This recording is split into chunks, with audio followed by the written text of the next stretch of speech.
Et notre invitée ce samedi est une cascadeuse de la langue française, en quelque sorte, puisqu'elle la manipule avec une très grande habileté. Bonjour Laetitia Mampaka.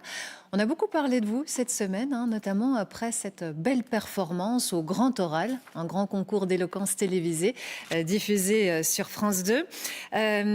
Vous avez ému le public, vous l'avez emballé. Avant d'en parler et de parler de l'éloquence de manière un peu plus générale, on va regarder un petit extrait. Ma présence devant vous est le résultat de tant de luttes, le rêve de mes ancêtres. Ce qu'ils appelaient autrefois utopie, je l'appelle ma vie. Cette époque est belle, car c'est la nôtre, la seule que nous avons. Nous racontons le passé et imaginons le futur, mais pour cette époque, nous en détenons la plume. Il paraît que la beauté est dans les yeux de celui qui regarde. Alors je vous invite à porter un regard nouveau sur notre époque. Nous avons des possibilités comme le monde n'en a jamais eu et comme le monde n'en aura peut-être plus. Nous sommes dans une situation critique, mais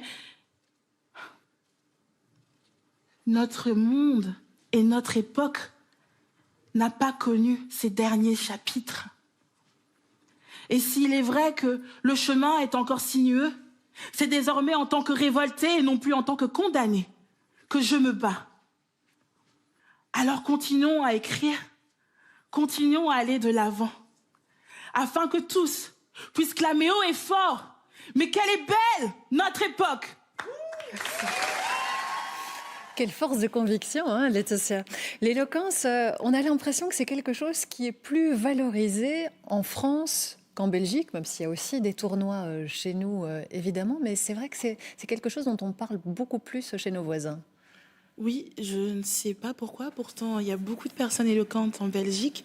Ce qui, pour moi, est aussi un frein, c'est le fait que malgré qu'il y ait beaucoup de concours d'éloquence, il y en a très peu qui sont très accessibles. C'est souvent pour une faculté, pour une université, pour une ville particulière.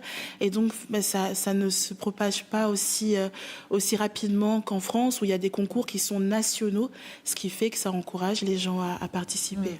Ça a commencé comment, toute cette histoire pour vous? Vous étiez du genre à babluter du matin au soir dès le plus jeune âge? J'ai toujours été très bavarde. D'ailleurs, désolée à mes parents, ils ont dû beaucoup supporter. Mais c'est vrai que du coup, on m'a encouragée à essayer de faire en sorte que ce soit plus un défaut. Le bavardage est un défaut parce que finalement, on ne transmet pas quelque chose. On parle sans vraiment avoir un but, sans vraiment avoir un objectif lorsqu'on ouvre la parole, lorsqu'on ouvre la bouche. Et j'ai essayé en fait de tout simplement rentrer dans des clubs d'art oratoire pour dire d'essayer d'apprendre comment est-ce que je pouvais parler en diminuant le fossé entre ma pensée et la personne qui est en face de moi. Et au départ, je l'ai fait comme étant une nécessité par rapport à mes études, puisque je voulais être une avocate qui était capable de défendre ses clients.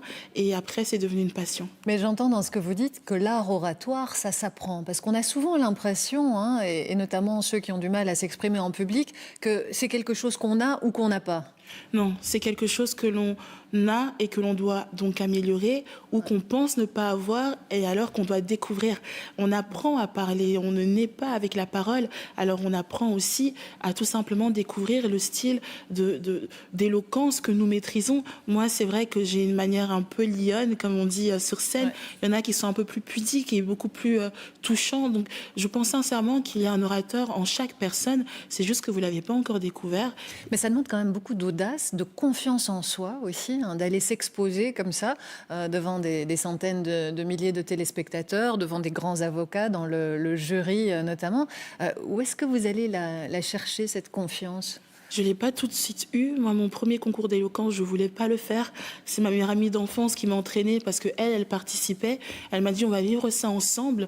Et c'était le tout premier discours que j'ai fait. C'était horrible. J'ai vraiment eu conscience de ô combien je parle, mais pour ne rien dire. Et j'ai forcé, en fait. C'est se faire violence à un moment donné. Dire, je vais remonter. On commence devant 10 personnes, 20 personnes. Et après, au fur et à mesure, je ne dis pas qu'on s'habitue parce qu'il y a toujours ce petit stress avant. Mais ça devient un plaisir, surtout lorsqu'on voit les résultats. Alors, vous avez accepté un petit défi pour nous. Vous exprimez pendant 1 minute, exercice d'improvisation. On ne vous a pas prévenu des thèmes et on a choisi les thèmes, il y a un choix multiple, dans la conduite de notre journal. Alors vous les découvrez là. Il y a la solidarité, l'engagement citoyen. On a vu ça avec une bénévole de la Croix-Rouge en début de journal. Il y a la peur de l'épidémie. C'est un sujet qu'on entend beaucoup pour le moment. Et puis le désir de célébrité qu'on a. On est nombreux à avoir ça en nous. Qu'est-ce qui vous inspire pendant 1 minute? Le désir de célébrité. Allez-y, top chrono. D'accord. Alors, je trouve que la célébrité, c'est quelque chose de vraiment recherché, mais quelque part, lorsque l'on parle de célébrité, qu'est-ce que l'on veut? Est-ce que l'on veut être connu ou être reconnu? Si l'on cherche à être reconnu, alors on n'a pas besoin d'avoir des caméras face à nous, il suffit tout simplement d'être droit dans ses bottes et on finira par avoir la reconnaissance. Moi, je vois beaucoup de jeunes qui me parlent d'être influenceurs sur les réseaux sociaux, mais vous voulez influencer dans quel sens? Être célèbre, c'est surtout avoir une responsabilité. Et donc, j'appelle les gens à surtout se rendre compte que vous devenez acteur de quelque chose. Et avant de chercher à avoir la célébrité, cherchez d'abord à avoir une identité. Et je suis certain que la célébrité viendra, peut-être pas celle d'Hollywood, mais en tout cas celle qui est correcte et qui va avec votre destinée. Chapeau bas. En plus, vous ne parlez pas pour ne rien dire. Vous l'exprimez bien. Et on vous souhaite évidemment une bonne chance dans votre carrière d'avocate, puisque vous allez mettre ça à profit d'une carrière pour défendre ceux qui en ont besoin. Merci, Laetitia Mampaka.